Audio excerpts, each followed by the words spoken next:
En 2001, ma femme et moi cherchions une garderie pour la cadette de nos enfants, Blanche, qui avait 2 ans et demi à l'époque.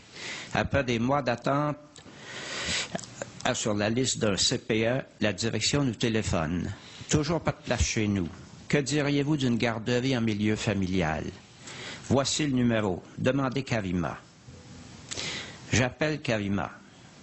Nous voulons d'abord la rencontrer et visiter les lieux.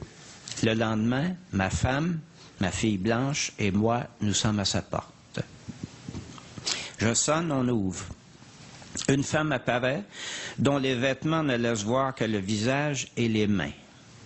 Et j'ai un mouvement de recul intérieur, un hijab, des pratiquants.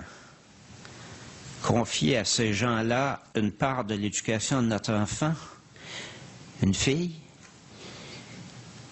Je me pique d'être plutôt dépourvu de préjugés ethniques, mais là, mon seuil de tolérance est atteint. De l'islam, j'ai peu d'expérience. Or, la lecture de quelques sermons peu édifiants de l'ayatollah Khomeini, qui m'avait déjà stupéfié à une époque où, exilé à Paris, son islam progressiste était la coqueluche de la gauche intellectuelle européenne. Face à Karima, me reviennent aussi à l'esprit des rencontres pénibles avec des intégristes en Malaisie. J'en avais eu de plus heureuses avec d'autres musulmans malais, mais les mauvaises, même rares, laissent plus de traces.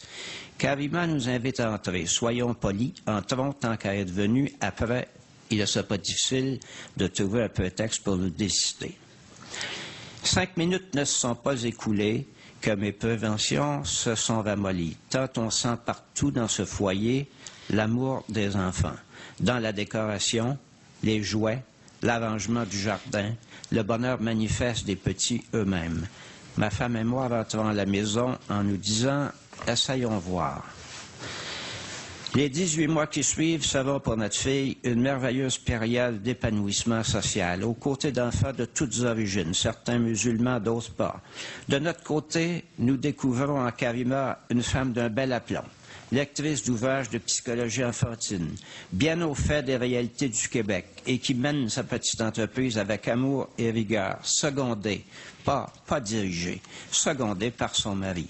En fin d'après-midi, les enfants se retrouvent autour d'elle au jardin pour l'heure du conte.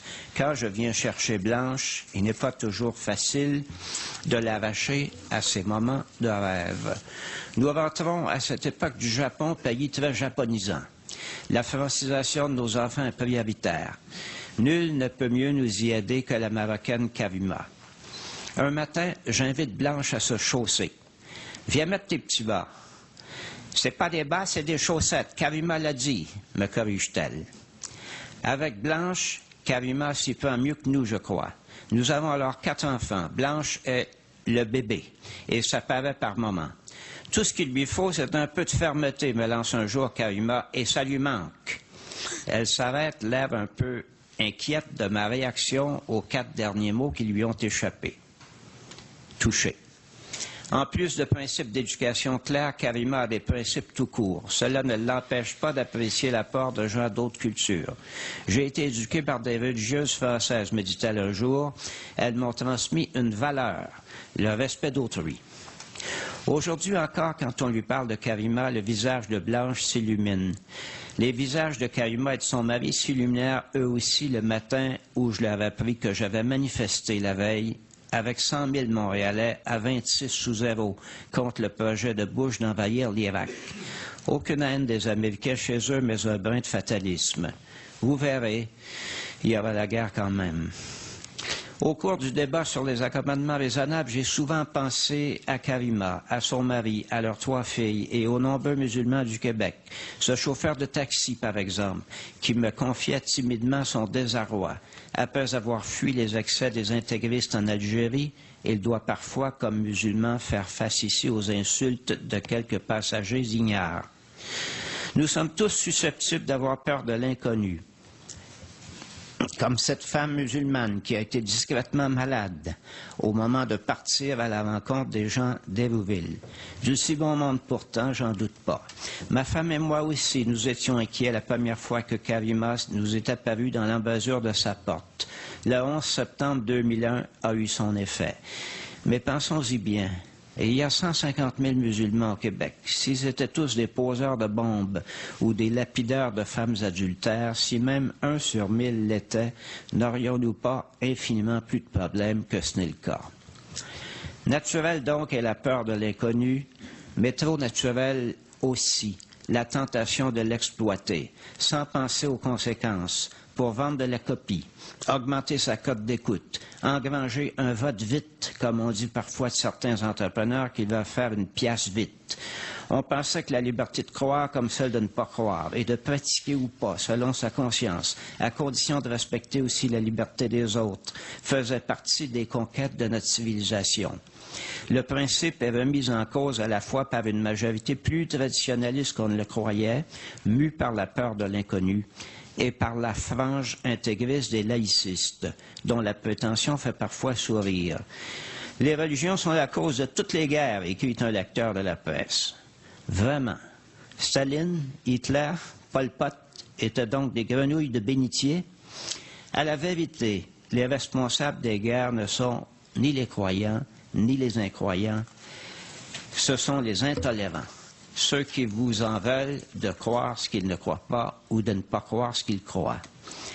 Grâce à Karima, Blanche Sora est pour la vie, qu'on ne juge pas de la valeur des gens sur leur croyance ou leur incroyance, ni sur leur façon de s'habiller. Quel beau cadeau!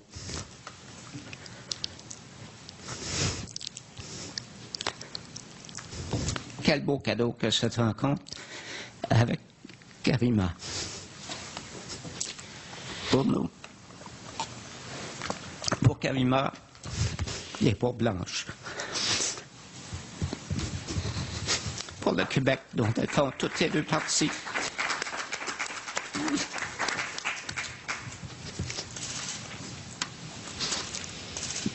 Et pour notre planète toujours plus petite.